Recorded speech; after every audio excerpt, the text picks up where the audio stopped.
તો આજે છે ને સિમ્પલ એવું લંચ બનવાનું છે. અહીંયા મેં ચણાને બાફી લીધા છે મીઠું નાખીને અને બસ હવે એનો સિમ્પલ એવો વઘાર કરીશું.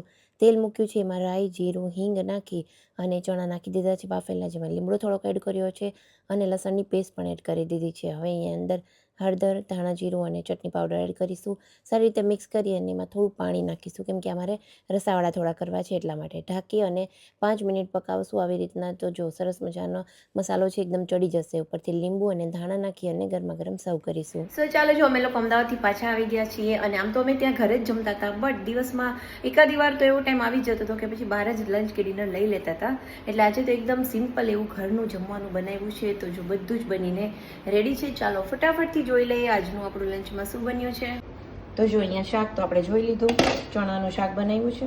એકદમ ક્વિક થઈ જાય. જો આવી રીતના ચણા મેં પહેલાં જ પલાળીને ફ્રોઝન કરેલા હતા ને એટલા માટે. પછી અહીંયા જો મમરી છે ને એ તળેલી છે થોડીક.